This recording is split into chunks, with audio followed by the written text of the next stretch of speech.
नमस्कार दोस्तों, स्वागत है आपका शिव साधना तंत्र चैनल में। भगवान महाकाल का आशीर्वाद आप सब पर बना रहे, ऐसी मन में कामना है, प्रभु से प्रार्थना है। दोस्तों, आज की वीडियो में हम बात करेंगे कि भगवान शिव की साधना की हमारे जीवन में क्या आवश्यकता है और उस साधना को सफल बनाने के लिए सबसे प्रमुख तत्व कौन सा है जो आपके जीवन में होना ही होना चाहिए। तो अगर आपकी ये सब जानने की रुचि है, मन में इच्छा है, तो ये वीडियो आपके लिए ही है। दोस्तों, इसको वीडियो को बनाने का ये समय इसलिए भी चुना गया है क्योंकि भगवान शिव का महापर्व महाशिवरात्रि का जो पर्व है वो आने वाले समय में नज़दीकी है। आने वाली 18 फरवरी दिन शनिवार को महाशिवरात्रि का पर्व पड़ रहा है। तो इस समय वैसे भी भगवान शिव से जुड़ी हुई सभी शक्तियाँ पूर्ण जागृत अवस्था में हैं। तो ये समय वैसे भी बहुत महत्वपूर्ण हो जाता है सभी के लिए, साधना इत्यादि के लिए। उससे पहले मैं कहूँगा आप चैनल को सब्सक्राइब कीजिए, वीडियो को लाइक कीजिए और शेयर कीजिए ताकि इसके माध्यम से और भी किसी का मन भगवान शिव के चरणों में लगे, भक्ति उत्पन्न हो, उसका भला हो, आपका भी भला हो। तो आते हैं मुख्य विषय पे कि भगवान शिव की साधना या अन्य कोई भी साधना है उसकी हमारे जीवन में आवश्यकता ही क्या है। क्योंकि जब तक हमें किसी चीज़ की आवश्यकता नहीं होगी तो हम उसको ग्रहण करने के लिए क्यों अग्रसर होंगे, क्यों प्रयास करेंगे। तो आप जान लीजिए कि आप अभी के वर्तमान जीवन में जो भी आप कार्य कर रहे हैं, कोई भी आप कार्य कर रहे हुए हो सकते हैं। जैसे कोई नौकरी कर रहा है, कोई खेती कर रहा है, कोई व्यापार कर रहा है या अन्य कोई भी कार्य अपनी आजीविका चलाने के लिए सभी कर रहे हैं।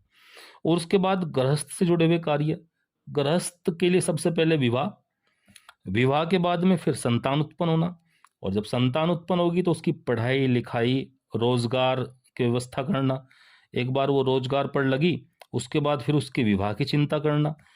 विवाह हो गया तो उसके बाद में उसकी संतान उत्पन्न होगी, फिर यही क्रम आगे चलेगा।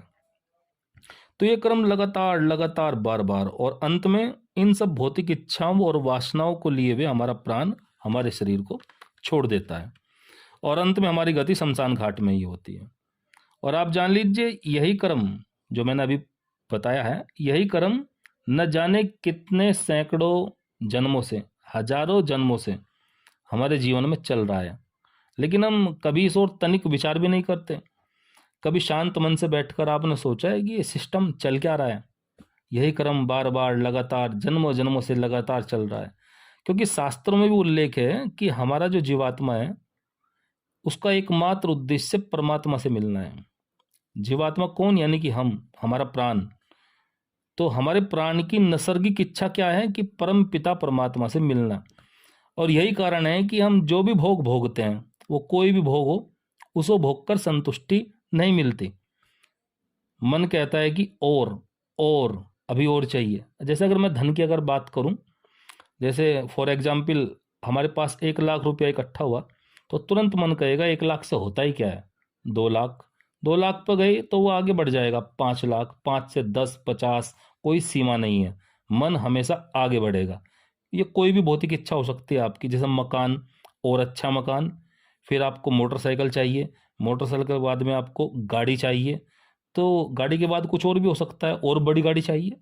तो मन हमेशा ऐसे ही आगे बढ़ता है, इच्छाओं का कोई भी अंत नहीं है।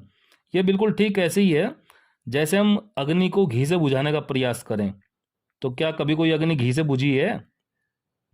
परंतु हम प्रयास ऐसा ही करते हैं और अग्नि जो है घी से बुझती नहीं, और विकराल रूप धारण करती है और प्रचंड हो जाती है। तो इस सब का अंत कहाँ होगा? तो इस सब का अंत केवल भक्ति से ही है। एकमात्र उपाय भगवत भक्ति और साधना का मार्ग ही है। मैं ये नहीं कह रहा हूं कि आप सब कुछ छोड़ छाड़ के सन्यासी होकर गंगा जी के किनारे जाके बैठ जाइए, बल्कि मेरा कहने का अर्थ केवल ये है कि आप अपने दैनिक जीवन से जुड़े हुए जितने भी कार्य हैं उनको कीजिए, पूरे मन से कीजिए, लेकिन अपने हृदय में आपके जो इष्ट देव हैं, कोई भी आपके जो भी इष्ट देव हैं, उनके प्रति भावना, भक्ति भाव उत्पन्न कीजिए, उनकी साधना का समय निकालें। क्योंकि ये जो साधना है ना, ये जो भक्ति भाव है और ये जो साधना का मार्ग है, यही आपके साथ जाएगा।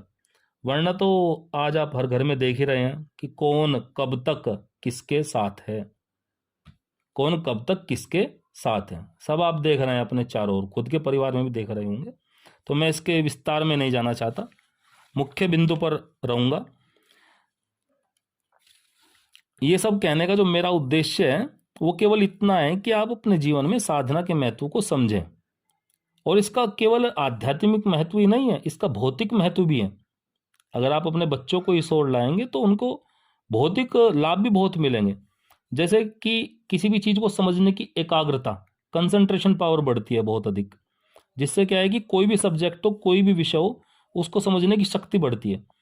और विकट से विकट, भयंकर से भयंकर परिस्थिति में भी अगर आप पड़ जाएंगे तो उसमें सही निर्णय मेकिंग, जो डिसीजन पावर है, वो आपको लेने की जो आपकी क्षमता है वो बढ़ेगी और धीरे धीरे उसका विकास होता जाएगा। और सबसे बड़ी बात और क्या कहूँ मैं, जब परम पिता परमात्मा का या देवता का, आपके इष्ट देव का, जिनकी आप आराधना करते हैं, उनका आशीर्वाद आप पर होगा, तो फिर वो कौन सी सफलता है, ऐसी कौन सी भौतिक सफलता है जो आप नहीं प्राप्त कर सकते? आप सब कुछ प्राप्त कर सकते हैं। लेकिन इसके साथ साथ आपका दोहरा भला होगा, डबल फायदा होगा, कि भौतिक उन्नति तो आपकी होगी, धीरे धीरे आप आध्यात्मिक प्रगति भी करते जाएंगे, और आपके जो संचित पूर्व प्रारब्ध कर्म है, पाप कर्म है, वे सब कटते जाएंगे, और आप उस मार्ग पर निकल पड़ेंगे जिसका अंतिम लक्ष्य परमात्मा से मिलना होता है। शास्त्रों में स्पष्ट कहा गया है कि आप अगर साधना के मार्ग पर ठीक ठीक चलें, ठीक प्रकार, ठीक भावना से चलें, सच्चे मन से चलें, तो इस जीवन के अंत में जहां तक भी आप पहुंचेंगे, आपके अगले जन्म में प्रभु आपका जो मार्ग है वहीं से आगे बढ़ाएंगे, सारी व्यवस्था उसी प्रकार कर देंगे, जैसे आपको वैसा ही परिवार, वातावरण, संगी साथी, गुरुजन इत्यादि वैसे ही मिलेंगे, जो आपको आगे की यात्रा पर अग्रसर कर देंगे, आगे बढ़ा देंगे। तो अब बात करते हैं कि भगवान शिव की साधना में सफलता कैसे मिले। तो जान लीजिए कि इसमें 80% योगदान होता है आपके समर्पण, आपका खुद का समर्पण और भक्ति की भावना, ये सबसे महत्वपूर्ण तत्व है। तो हम अपने हृदय में हम सच्चा समर्पण और भक्ति कैसे उत्पन्न करें? तो उसका एकमात्र उपाय, केवल एक ही उपाय है, स्वाध्याय। जो प्रभु हैं उनकी विभिन्न लीलाओं को पढ़ना, सुनना, उनकी कथाओं को, प्रभु के भक्तों की कथाओं को सुनना कि कैसे प्रभु ने अपने भक्तों का उद्धार किया। तो वैसे जब हम पढ़ेंगे, सुनेंगे, तो अपने आप मन के अंदर जो है श्रद्धा का भाव उत्पन्न होगा। आप अपने जीवन की 30 मिनट शुरुआत में, केवल 30 मिनट, 24 घंटे में से केवल 30 मिनट आप दीजिए इस कार्य के लिए, जिसमें आप उनसे जुड़े हुए कोई भी पुराण या बहुत सारा साहित्य है भगवान से जुड़ा हुआ, उसको आप पढ़ें, सुने और उसका मनन करें। पढ़ते बहुत हैं, सुनते भी बहुत हैं, लेकिन मनन बहुत कम लोग करते हैं, तो मनन करना बहुत आवश्यक है। और भगवान शिव की साधना तो वैसे भी बहुत आवश्यक है, क्योंकि कहा गया है कि सबसे पहले तो ये मानव जीवन मिलना ही दुर्लभ है, पता नहीं कहाँ कहाँ की योनि भोग कर ये मानव जीवन मिला है। और उसके बाद में सनातन धर्म में आपका जन्म हुआ, मुस्लिम में नहीं गए, ईसाई में नहीं गए, सनातन धर्म में भारत भूमि में आपका जन्म हुआ, ये कितना बड़ा आपका सौभाग्य है।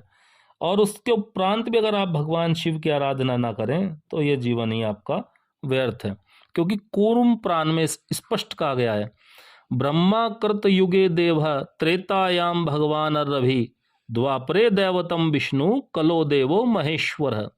अर्थात जैसे सतयुग में परमात्मा का जो सिमरन है ब्रह्मा के रूप में, त्रेता युग में भगवान आदित्य यानी कि सूर्य भगवान के रूप में, द्वापर युग में श्री भगवान विष्णु के रूप में, और कलिकाल में, कलयुग में भगवान शिव के रूप में भगवान विशेष रूप से प्रतिष्ठित होते हैं।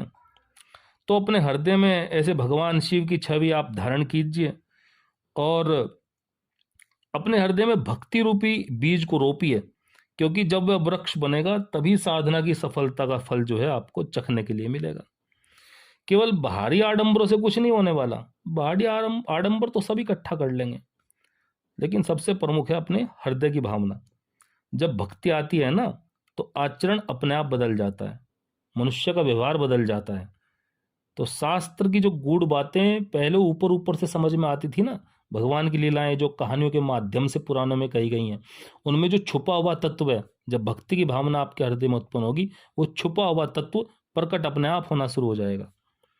और भगवान शिव की साधना से एक गहराई जीवन जीने की एक सही समझ आपके मन में उत्पन्न होगी। स्वयं भगवान शिव ने संसार की रक्षा के लिए हलाहल विष को अपने कंठ में धारण किया था और उसके उपरांत नीलकंठ भगवान कहलाए थे। आप सबको वो कथा याद ही होगी, पढ़ी होगी आपने। लेकिन एक मुख्य प्रकरण है जिसे हम भुला देते हैं। दक्ष प्रकरण आपने शिव पुराण में पढ़ा होगा या किसी टीवी सीरियल में देखा भी होगा कि जब दक्ष प्रजापति के कारण माता सती ने अपनी देह को योगाग्नि में भस्म कर दिया था, तब दक्ष का वीरभद्र द्वारा वध हुआ था भगवान शिव के आदेश से। लेकिन वध उपरांत जब दक्ष का वध हो गया, उसके उपरांत भी महाकाल ने उसको संसार के कल्याण के लिए, जगत के उत्थान के लिए बकरे का सिर लगाकर पुनर्जीवित किया। लेकिन आपने इस विषय में गौर नहीं किया कि कैसा भीषण समय था। आप उस व्यक्ति को देखिए जिसकी अर्धांगिनी चली गई, दुख कितना भारी था, अवसाद विषाद की अवस्था में थे भगवान शिव। तब भगवान विष्णु ने, ब्रह्मा ने प्रार्थना की उनसे कि महाप्रभु, जगत के कल्याण के लिए इस दक्ष का जीवित होना जरूरी है। और एक और तर्क दिया कि मरने से पहले इसने ओम नमः शिवाय, ओम नमः शिवाय का जाप किया था, तो इसका भी कल्याण होना जरूरी है। ऐसे महादेव के हृदय में देखो कितनी करुणा की भावना है। अपनी व्यक्तिगत परिस्थितियों को भूल गए में और संसार की उन्नति के लिए, संसार की प्रगति के लिए और उस दक्ष की प्रगति के लिए, उत्थान के लिए, जिसने अंतिम समय में ओम नमः शिवाय का जाप किया था, उसको पुनर्जीवित कर दिया बकरे का सिर लगाकर। तो ये विशेषताएं आप कभी गहराई से गौर करना। एक व्यक्ति के लिए वो कैसा समय था जिसमें उसने ऐसा डिसीजन लिया। किसके लिए? अरे जिसके कारण से उनकी अर्धांगिनी चली गई, उसके कल्याण के लिए, जगत के कल्याण के लिए ऐसा महत्वपूर्ण निर्णय लिया कि उस व्यक्ति को जीवित कर दिया। तो यही विशेषताएं भगवान शिव को देव से महादेव बनाती हैं। तो आप गौर कीजिए इन बातों पर। ऐसे भगवान शिव के चरणों में मेरा बारंबार प्रणाम है। तो आप सबसे अनुरोध है, निवेदन है, भगवान शिव की आप आराधना कीजिए, उनके गुणों को अपने जीवन में अपनाइए। ऐसे भगवान शिव के चरणों में बारंबार प्रणाम के साथ वीडियो समाप्त करता हूँ। हर हर महादेव।